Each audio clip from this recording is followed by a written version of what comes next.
किसी घने जंगल के किनारे एक चींटियों की कॉलोनी थी। वहाँ की रानी चींटी बहुत समझदार और मेहनती थी। सभी चींटियाँ उसकी बात मानती थीं और पूरा जंगल उनकी मेहनत की मिसाल देता था।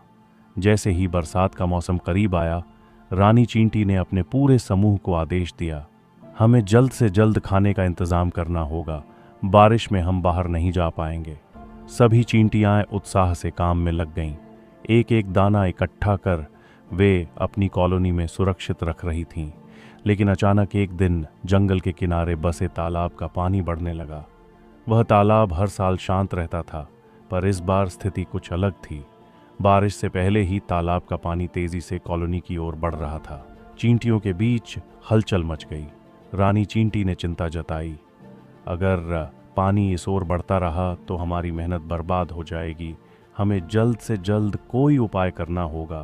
तुरंत ही चींटियों का एक विशेष दल तैयार किया गया, जिसमें कॉलोनी की सबसे अनुभवी और तेज चींटियां शामिल थीं। रानी ने उन्हें आदेश दिया कि वो तालाब के पास जाकर उसका मुआयना करें और समाधान निकालें। चींटियों का दल तेजी से तालाब की ओर बढ़ा, लेकिन जैसे ही वे वहां पहुंची, उन्हें एक अनहोनी का आभास हुआ। तालाब का पानी सामान्य से कहीं ज्यादा तेजी से बढ़ रहा था और उसके बहाव में कुछ ऐसा था जो उन्होंने पहले कभी नहीं देखा था। अचानक एक चींटी ने चिल्लाते हुए कहा, यह सिर्फ बारिश का पानी नहीं है, कुछ और भी हो रहा है। दल की सबसे अनुभवी चींटी ने ध्यान से देखा और फिर बोली, तालाब में कोई बहुत बड़ी दरार है जिससे पानी लगातार बह रहा है। अगर हम इसे बंद नहीं करेंगे तो सारा पानी हमारी कॉलोनी को तबाह कर देगा। सभी चींटियां घबराईं, क्योंकि दरार इतनी बड़ी थी कि उनकी ताकत के बाहर लग रही थी।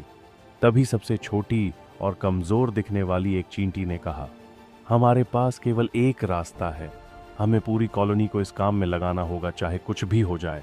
रानी चींटी ने तुरंत निर्णय लिया, ये हमारी आखिरी कोशिश होगी, हम सब मिलकर इसे रोकेंगे, चाहे कितनी भी मुश्किल क्यों ना हो। अगले ही पल कॉलोनी की हर एक चींटी तालाब की ओर दौड़ पड़ी। दिन रात बिना रुके बिना थके चींटियां मिट्टी, पत्ते और पत्थर इकट्ठा करती रहीं। हर कोई जानता था कि यह उनकी आखिरी उम्मीद है। पानी का बहाव तेज हो रहा था और दरार बड़ी होती जा रही थी। एक क्षण ऐसा भी आया जब लगा कि सब कुछ खत्म हो जाएगा। कॉलोनी के ऊपर पानी की बड़ी लहर मंडरा रही थी, लेकिन तभी आखिरी चींटी ने अपने छोटे से पत्थर को दरार के एक खास हिस्से में रखा और चमत्कार हुआ। दरार धीरे धीरे बंद होने लगी और पानी रुक गया। सभी चींटियां हैरान थीं। ये सचमुच उनकी आखिरी और सबसे बड़ी कोशिश थी, जिसने उन्हें बचा लिया। कभी कभी जीवन में सबसे बड़ी मुसीबतों का सामना आखिरी और सबसे साहसी कोशिश से किया जा सकता है। अगर हम हार नहीं मानते और सभी एकजुट होकर कोशिश करते हैं, तो असंभव को भी संभव बनाया जा सकता है।